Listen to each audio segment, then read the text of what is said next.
patent system, and it'll take time to pay tribute to former Oregon Senator Mark Hatfield, who passed away earlier this month. We may also see a resolution of disapproval over raising the debt ceiling. And now live coverage of the U.S. Senate here on C-SPAN 2.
is recognized.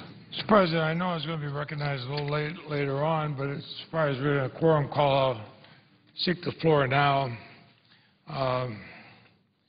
as in morning business and ask to, well, I see the Senator from Oregon, so if he wishes to go first, I'll yield to him. I was going to speak about Senator Hatfield, but I'll... Mr. President, I appreciate the Chairman's graciousness. I know you have a markup at 3 o'clock, and I'd be very pleased to have you go first, and then we'll start. Well, I thank the senior senator from Oregon. And, Mr. President, let me speak just a little bit about Mark Hatfield, because those of us who knew Mark really thought the world of him. I had an opportunity to know him, to serve with him. For 23 years, I served with him in the Senate, and I do rise to pay tribute to Mark, who was a dedicated public servant, a respected lawmaker, a man not only was I proud to call my friend, but I think virtually everybody serving during that time, Republican or Democratic alike, considered him a friend. He dedicated nearly his entire life to public service. He served in the U.S. Navy during World War II. He took part in the battles of Iwo Jima and Okinawa. He taught political science in Oregon at Willamette College for 7 years. He served in the Oregon State Legislature. He served 2 terms as governor. And I remember him smiling when somebody would see him in the corridors and call him governor. Then he became Oregon's longest-serving senator. He served 5 terms in the U.S. Senate. Unfortunately,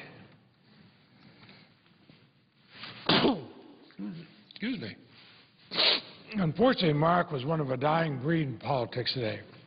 He was an old-fashioned senator, political moderate. He came from a brand of senators that include names like Bob Stafford and George Aiken, both from Vermont. Because Oregon, like my state, prizes independence in its elected officials.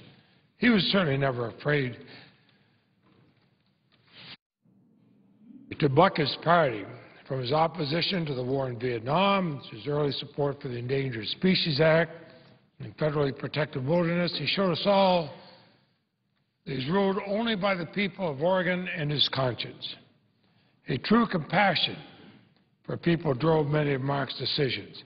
After being one of the first American servicemen to see the destruction and carnage of Hiroshima following the atomic bombing, he later declared his leadership in the campaign to pass the 87 nuclear weapons testing ban, one of his major accomplishments. Having a father with Alzheimer's disease and other family members with cancer, Mark became one of the strongest advocates of federal spending on medical research in the Senate. He also supported prohibiting the sale of arms to undemocratic countries and countries that do not respect human rights.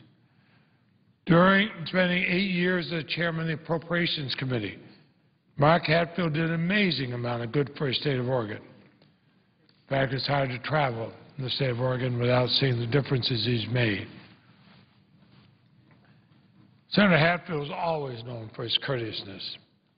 And despite his independent streak, he had complete respect on both sides of the aisle. More than once, I was there, and my 2 colleagues from Oregon were on the floor who know this, when people come up to him and call him St. Mark. And it's important to remember that despite the squabbling that goes on in Washington these days, there are politicians who care deeply about the well-being of their colleagues in their state. On a personal note, Mr. President, when I came to the Senate, I was number 99 in the Senate. Actually, there were only 99 of us in the Senate because there had been a tied race in New Hampshire. So I was the junior most, sitting way over in the corner seat. And several of the more senior senators reminded me how junior I was. I received a handwritten note, which I still have, from a senator who wrote, when I came to the Senate, I was number 99. But you move up. You move up quickly in seniority. And he said, my door is always open to you. Let me know what I can do to help. That senator was Mark Hatfield. And we became friends for that moment. I did go to him for advice. And Marcel and I traveled with he and Antoinette numerous parts of the world. And I can still remember the laughter on the plane, and we would just talk about everything, everything from children to politics to sports to whatever. What a wonderful person. He was a public servant. He was a statesman. He was a friend. I consider myself fortunate to have known him, but especially to have served with him. This Senate was a better place with Mark Hatfield. I yield the floor, and I thank my distinguished colleague from Oregon for his courtesy. Mr. President, let me, before he leaves the floor, thank... Senator from Oregon is recognized. Thank you, Mr. President. Before he leaves the floor, let me just thank Chairman Leahy for those kind and gracious thoughts. And I know Senator Hatfield was very fond of you as well. And you have, I think, represented his values very well today, and I thank you for those remarks. And I would ask the Senate, my remarks follow the two senators from Oregon. Without objection. Mr. President.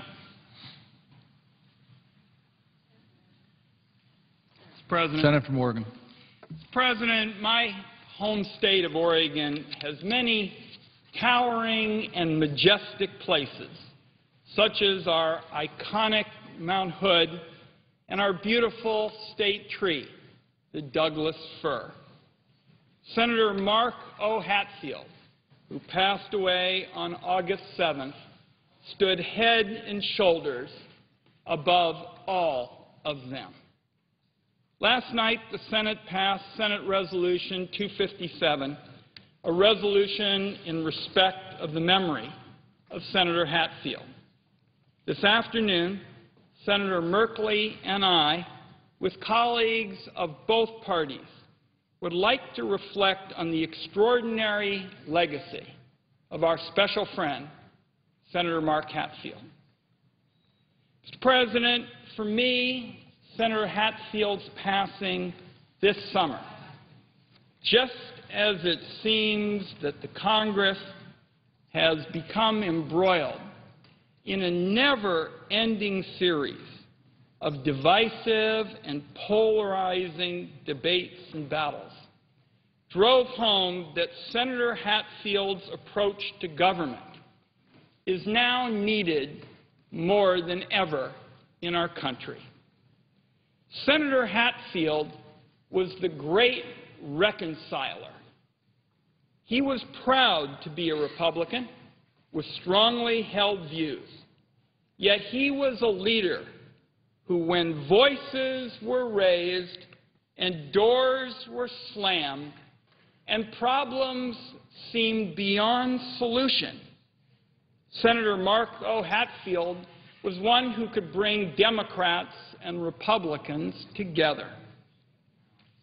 He'd look at all of us, smile, and always start by saying, "Now, colleagues," and then he would graciously and calmly lay out how on one issue or another, I see my friend Senator Cochran here from Mississippi, who knows this so well for their work together on appropriations. It might one day be a natural resources question, might one day be a budget issue or a health issue or an education issue. But Senator Hatfield had this extraordinary ability to allow both sides to work together so that an agreement could be reached where they could secure some of the principles that they felt strongly about. They wouldn't get them all, but they would get a number of them. And that, of course, is the key to what is principled bipartisanship. Now, it was not very long ago, it seems, when Senator Hatfield walked me down that center aisle when I had the honor of being selected Oregon's first new United States Senator in almost 30 years. And I remember coming to the Senate, new senator, and watching Senator Hatfield at work. Sometimes he would be with Senator Kennedy, and a big flock of the Senate's leading progressives, and sometimes he would shuttle over to visit with Senator Dole and a big group of conservatives, and somehow the public interest was addressed. And the question then becomes, how did he do it? What was the Hatfield approach all about? To me, Senator Hatfield was religious, but he was never intolerant. He was idealistic, but he was never naive. He was willing to stand alone, but never one to grandstand. But it was not his public life that shaped his beliefs and his principles. Those were forged in the most hellish of places, World War II in the Pacific.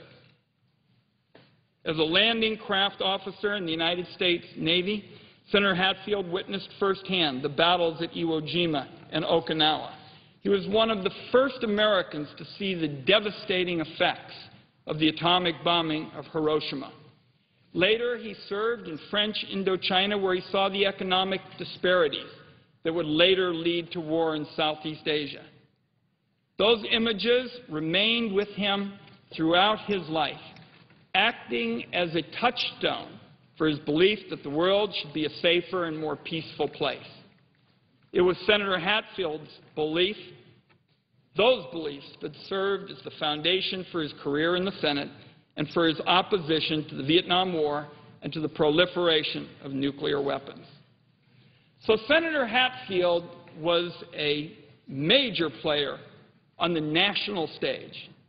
At the same time, he never forgot our home state or strayed very far from his approach of trying to bring people together.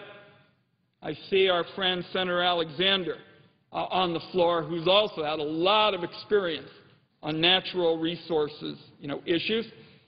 And I can tell my friends on both sides of the aisle that watching Senator Hatfield champion the need for family wage jobs in the forest products sector, while at the same time being a champion of environmental protections of wilderness areas and scenic rivers, was really a classroom in the effort to come up with sound public policy.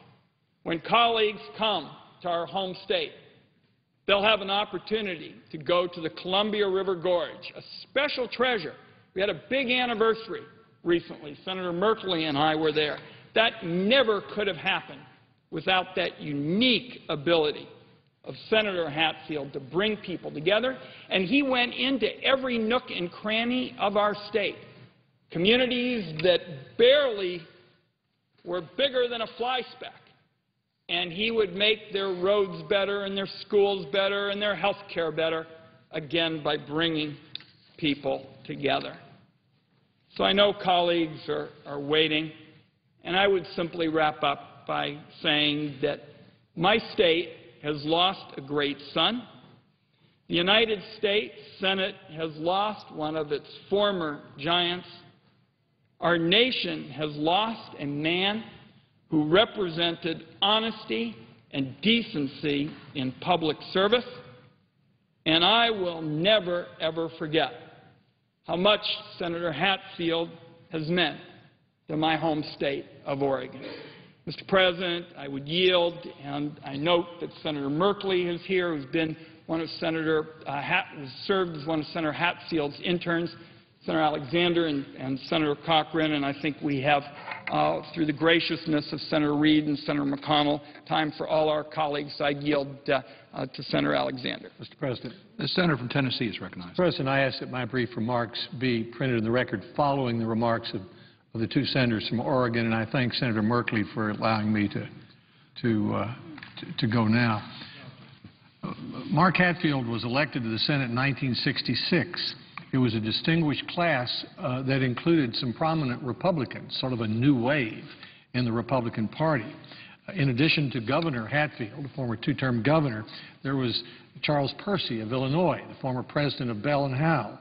There was Ed Brooke of Massachusetts, the first African-American popularly elected to the United States Senate.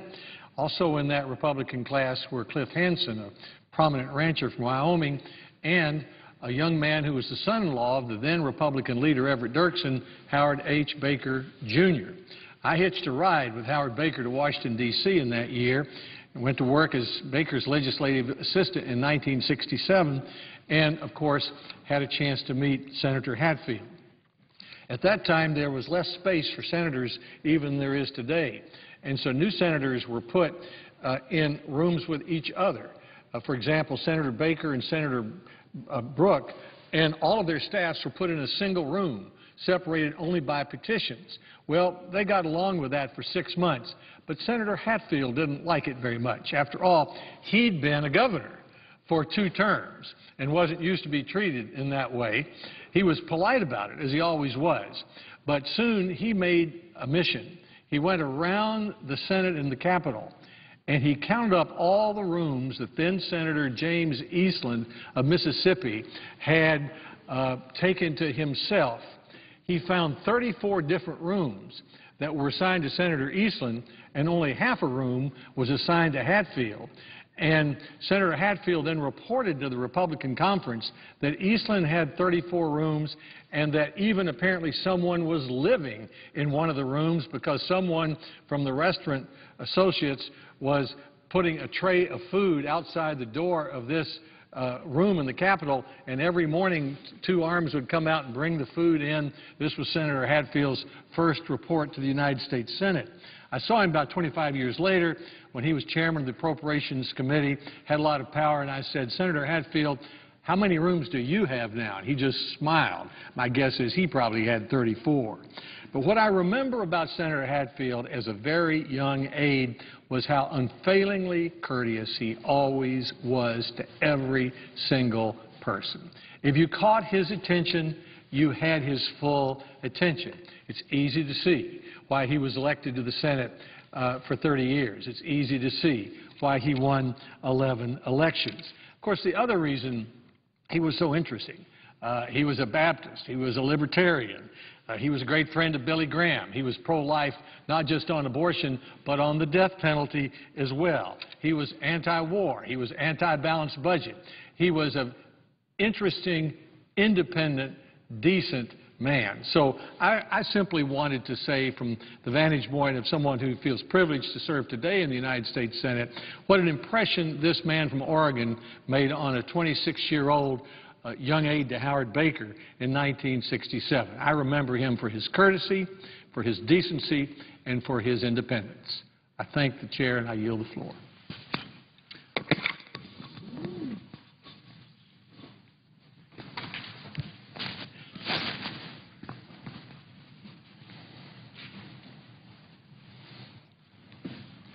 Mr. President. The senator from Oregon is recognized. Mr. President, I ask unanimous consent that my intern, Jan Pern, have the privileges of the floor for the balance of the day. Without objection. And I also ask for unanimous consent to speak as if in morning business. Without objection, senator from Oregon is recognized. I applaud my colleague from Tennessee. I appreciate him coming to make comments about his service with Senator Hatfield. When I was first coming to the U.S. Senate, Senator Hatfield asked me to bring greetings to his former colleagues. And one of the first conversations I was able to have was to sit down with Senator Lamar Alexander, who, like Senator Hatfield, had served as a governor and who embodies so many of the qualities that Senator Hatfield worked to cultivate. I rise today to commemorate a statesman and a mentor, Senator Mark O. Hatfield. He took many roles: dedicated public servant, conscientious man of faith, a pioneer for new development in the West. He was born in 1922 in Dallas, Oregon, a small town not far from our capital in Salem, to a family of modest means, his father a blacksmith, his mother a school teacher. And when he was young, his family then actually moved to the state capitol, which gave him a chance as a teenager to work as a guide in the state capitol building and to imagine returning one day as a public leader. He proceeded to study at Willamette University in Salem, and during his freshman year, events took a dramatic turn with the attack on Pearl Harbor in 1941. Senator Hatfield joined the reserves, and he accelerated his studies, so he completed his degree in 1943 and joined the Navy. He then proceeded as a naval officer and fought in Okinawa, Iwo Jima, and he saw the devastating aftermath of the atomic bomb at Hiroshima, an imprint that, along with his faith, would cause him to struggle with the appropriate and moral use of force throughout his life in public service. In his own words, "In the war's immediate aftermath, one vivid experience made the profoundest impression on me. I was with a Navy contingent who were among the first Americans to enter Hiroshima after the atomic bomb had been dropped. Sensing in that utter devastation the full inhumanity and horror of modern war's violence, I began to question whether there could be any virtue in war." He elaborates on this process of questioning, this process of challenging in his book, Conflict and Conscience. And he notes that in terms of the Vietnam War, he concluded it did not meet Christian theologians' test for a just war. After the war, Senator Hatfield went back to Oregon and started a law degree. But he changed course. After a year, he decided to instead pursue a master's in public affairs, political affairs, and he went down to Stanford. He completed that master's and came back to Oregon. He started teaching at Willamette University, and in short order, he was running for the Oregon House. In 1950, first elected at the age of 28, and then Secretary of State 6 years later at the age of 34, and governor 2 years later at the age of 36. Through these experiences, Senator Hatfield developed the ability to chart his own course, to determine and follow his own conviction. In 1964, he championed an initiative to outlaw the death penalty. That ballot measure passed, and Governor Hatfield then commuted the sentences of those on death row. In 1965, in July, he was the one governor at the National Governors Association to vote against a resolution endorsing the Vietnam War. In 1995, he proceeded to oppose the balanced budget amendment. And as the Senate historian Don Ritchie observed, quote, "It was one of the most courageous votes I've ever seen. He knew he was sacrificing his chairmanship and his position as a senator. Few knew then that Senator Hatfield had offered to resign." Senator Hatfield also worked hard to build core institutions in Oregon. He was a champion of Oregon Health and Sciences University and built it into a fabulous institution of research and learning. The Marco Hatfield School of Government carries on his legacy of leadership, conveying those principles to young leaders who are dispersing throughout the public policy arena. The Marine Sciences Center in Newport, tremendous research facility that continues to yield benefits, including setting the foundation for the recent location of the NOAA, the National Oceanic Atmospheric Administration's research fleet in the city of Newport. He was an advocate, an intense advocate of medical research, and he championed the National Institute of Health, where a building now bears his name. And he championed the U.S. Institute of Peace. He felt that there are academies to study war. There should be an academy to study peace and reconciliation. In 1975, he introduced the George Washington Peace Academy Act to further the understanding of the process and state of peace among nations, to consider the dimensions of peaceful resolution of differences, to train students and to inform government leaders in the process of peaceful resolution. And it took 9 years, but this effort, which began as George Washington Peace Academy Act, ended in the establishment of the U.S. Institute of Peace in 1984. And as my senior colleague mentioned, he championed many efforts to protect Oregon's precious wilderness. One of his final projects was to protect Opal Creek. It's been described as 6,800 acres of virgin old growth, the largest stand remaining in western Oregon. He said about this, "It is an inspiration. It is a place of educational and spiritual renewal and exploration. To walk among the centuries-old fir, hemlock, cedar inspires tremendous awe and instills, I think, a perspective on life itself." My own connection to Senator Hatfield began in 1976. In the spring of that year, I went to Salem to meet with Jerry Frank, Senator Hatfield's legendary Chief of Staff, to interview for a possible summer internship in Senator Hatfield's D.C. office. And I will be eternally grateful to Jerry Frank and to Senator Hatfield for offering me that internship, that opportunity to come to our nation's capital to see government in action. And my first responsibility was to open the mail. And when you open the mail, you start to understand the dimension, the breadth of political opinion in the breadth of a state. How readily did many constituents attack Senator Hatfield's Christian faith because they disagreed with him on some policy position. I opened so much mail that said, my policy position is this, and yours is different. So how can you be a man of Christian faith? Indeed, Senator Hatfield started his book, Conflict and Conscience, with just this dimension, essentially the politicization of religion. And he puts in it a number of letters that he's received. One of those reads, "Dear Mr. Hatfield, your encouragement of anti-war demonstrations and the riots that have come from such demonstrations are in fact treason, for they give comfort and aid to our enemies. I and a lot of other people are extremely disappointed in your performance in the Senate.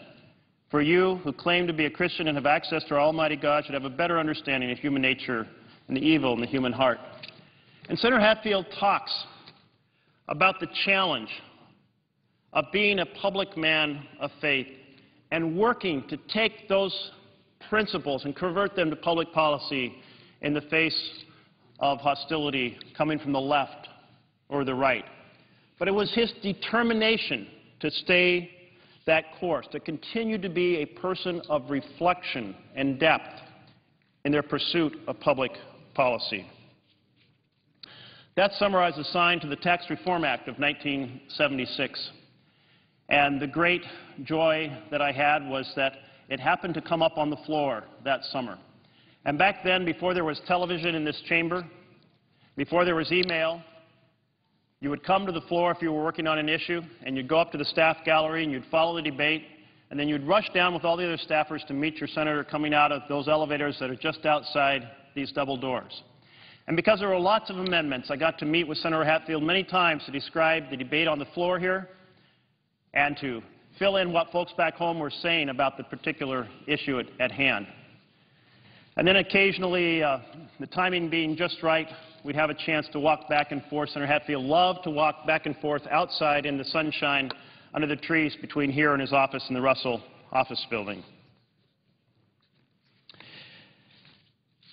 It was observing those debates that I saw the Senate at its best.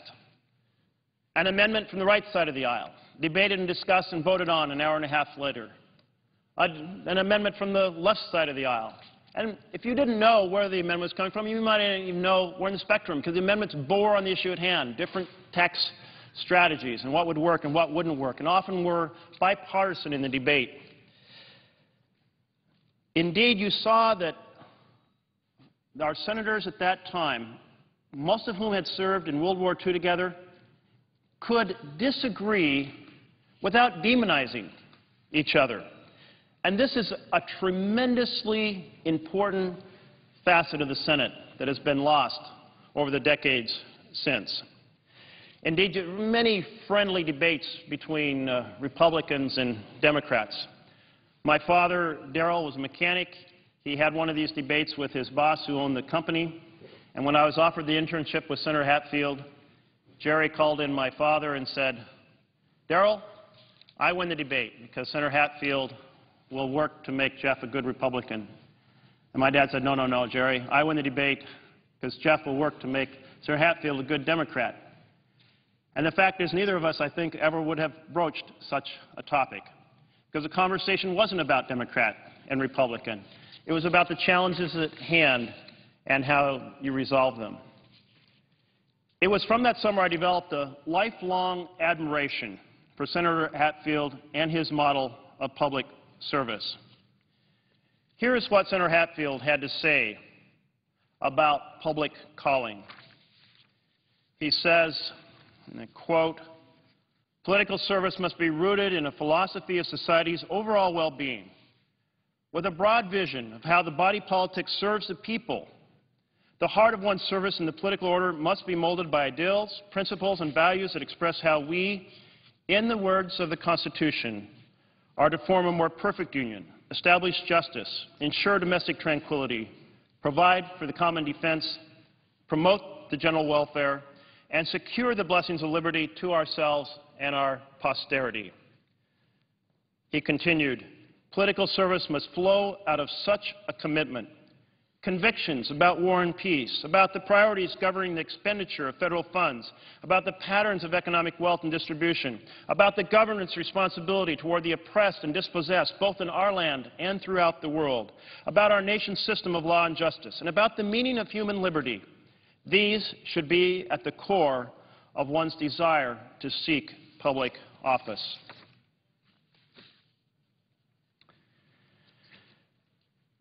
It was because of my admiration for Senator Hatfield that when I became Speaker of the House in 2007, I called him up and asked if he would consider coming to swear me in to take the oath of office. And he readily agreed to do so.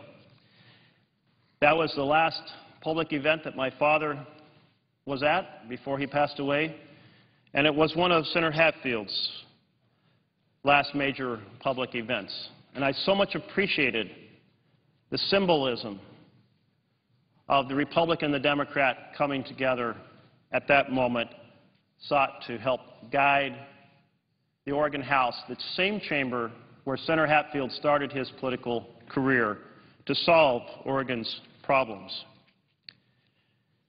And it's because of my admiration for Senator Hatfield that when I came to this chamber, I asked for Senator Hatfield's desk. There are 14 names carved into the desk drawer in this desk. And the 13th is Senator Hatfield's.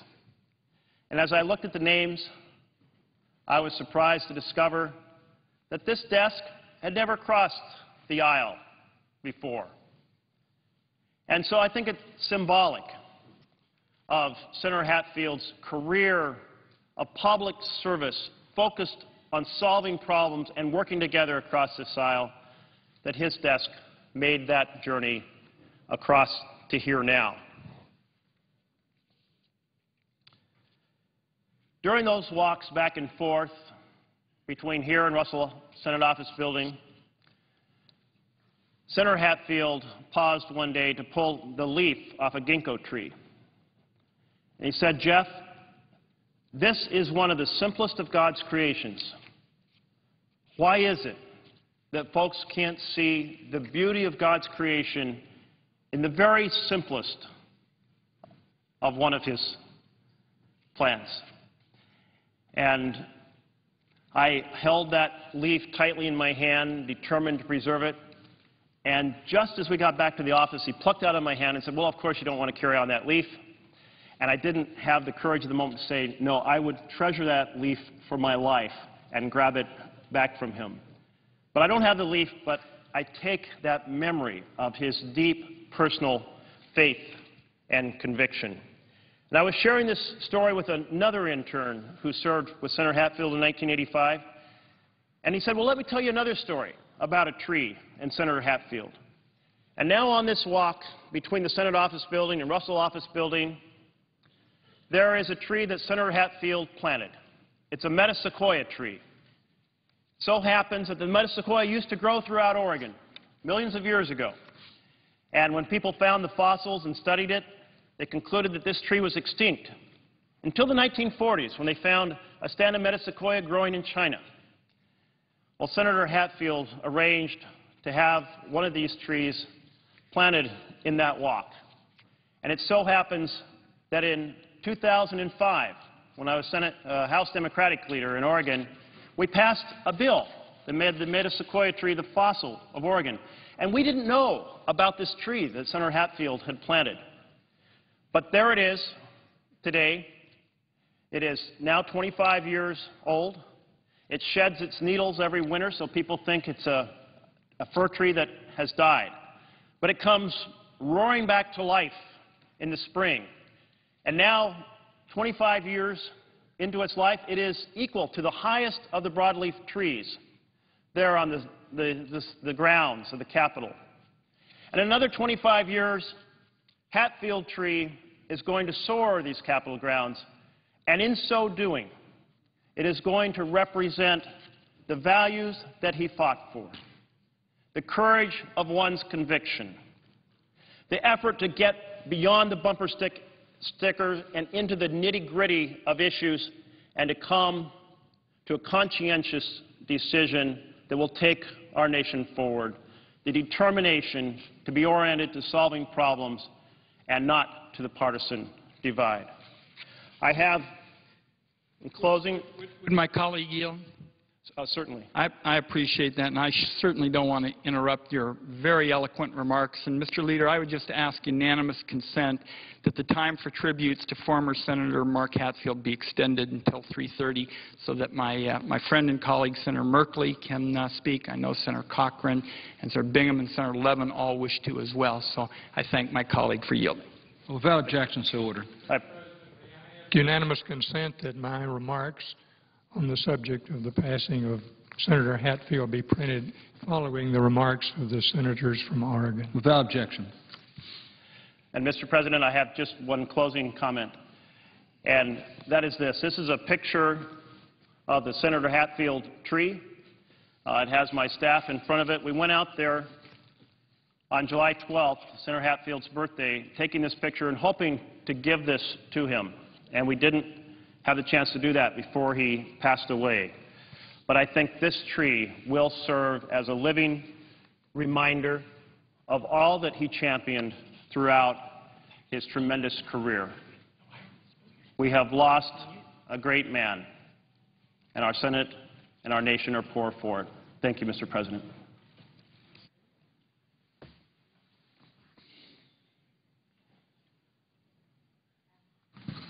Mr. President. Senator from New Mexico. Mr. President, I'm honored to join with my colleagues in saying a few words about our former colleague, Mark Hatfield. At the time I came to the Senate, Mark Hatfield had already served here for 16 years.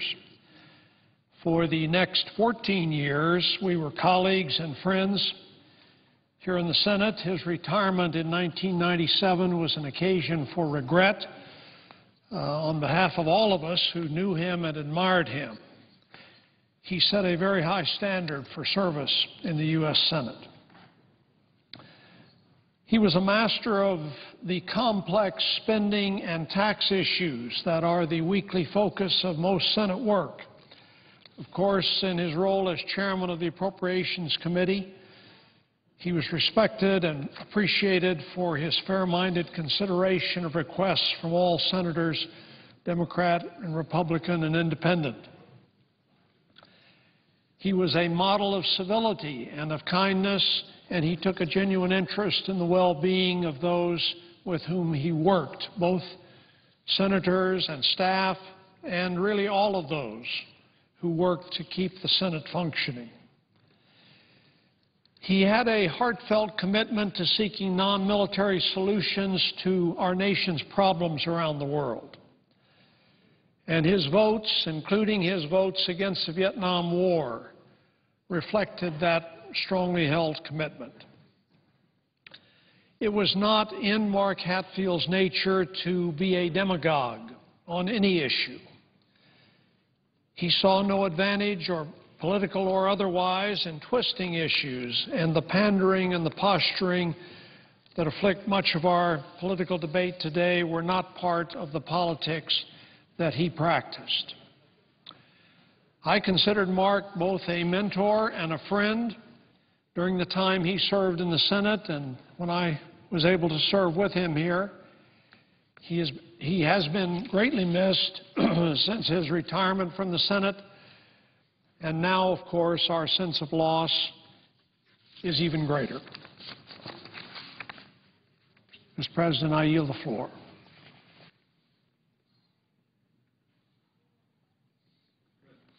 The senator from Michigan is recognized.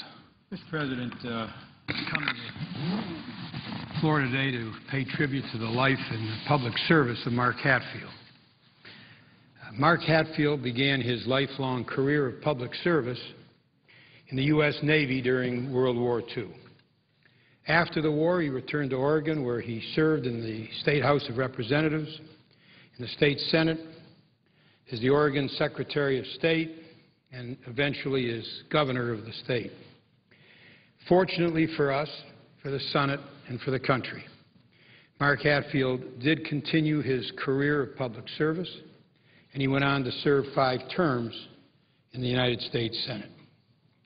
During his time in the Senate, Mark Hatfield repeatedly demonstrated that he possessed the courage of his convictions. We've heard that word courage this afternoon by the Oregon senators and others as it relates to Mark Hatfield. And there are so many examples of that courage, including an unpopular position that he took relative to the Vietnam War. But in 1995, he opposed the Balanced Budget Constitutional Amendment, which was then under consideration by the Senate. It was a difficult position then to take, as it is today. But he followed the courage of his convictions. And this is what he said about the constitutional amendment that they were debating in the Senate back in 1995. He said, quote, "A balanced budget can come only through leadership and compromise. This compromise must come from each one of us. In the end," he said, "there is no easy answer, and there never will be. Regardless of the procedural restraint in place, where there is political will to create a balanced budget, we will create one. Where there is a will to avoid one, we will avoid it. A vote," he said, "for this balanced budget constitutional amendment is not a vote for a balanced budget. It is a vote for a fig leaf." Mark Hatfield said it as he believed it, straight from the shoulder, courageously and direct. He did so many other things. From the vantage point of the Appropriations Committee, Senator Hatfield was able to champion causes near not only to his heart, but near to the hearts of so many Americans. Among these causes was medical research. Senator Hatfield was such an effective supporter of medical research that in 2005, 8 years after his retirement from the Senate, the National Institutes of Health opened the Mark Hatfield Clinical Research Center in honor of his career-long support of medical research. And how well I personally remember, as a member of the FDR Memorial Commission, how Mark Hatfield joined Danny Inouye as co-chairman to finally lead us to build the long overdue memorial to one of America's greatest presidents. Today, the Senate mourns the passing of Senator Hatfield and how vividly those of us who had the pleasure of serving with him remember him. My wife, Barbara, and my deepest sympathies go out to Mark's wife, Antoinette, to their family, and to their friends. As the Senate honors his extraordinary career, we can all take inspiration from his willingness to join together with colleagues of both parties to achieve enduring goals. And, Mr. President, I Yield the floor. Mr. President. Senator from Oregon is recognized. Mr. President, I think we have seen in the last hour, almost going on an hour and a half, the enormous goodwill that Senator Hatfield generated here in the Senate, Democrats and Republicans alike coming to the floor. And I just wanted to wrap up with one last comment. Senator Hatfield did not serve alone. He was accompanied through the extraordinary public service journey that we have heard discussed today on the Senate floor by a remarkable woman, Antoinette Hatfield. Mr. President, for those of us who knew Mrs. Hatfield, the only way we could sum her up was to say, what a woman. Whip smart, boundless energy, persistent in a way that made it clear that she was going to push hard for what was important, but always in a way that left you with a sense that she would be standing up for what's right, and almost invariably with her husband standing up for our state. My colleague in the chair, President of the Senate, Senator Merkley, described his experiences with Senator Hatfield very eloquently. We've heard that from one senator after another. But I just thought it was appropriate this afternoon, as the Senate and many senators knew Mrs. Hatfield, and I think shared my views, it was important to note that Senator Hatfield, and he said this, my colleague will recall it as well, could not have made the contributions to Oregon without having at his side, having the good counsel, enjoying the affection of this wonderful woman, Antoinette Hatfield. And as the Oregon delegation here in the Senate wraps up, we simply want to acknowledge not just Senator Hatfield's contributions, but the chance that we've had to be with her in work situations, in personal situations, and express our gratitude for all that she has done for decades now, working with her husband, working with Oregonians to make Oregon a better place. And this afternoon, Antoinette Hatfield, as well as her late husband, has our undying gratitude. Mr. President, with that, I yield the floor. I would note the absence of a quorum, Mr. President. The clerk will call the roll. Mr. Akaka.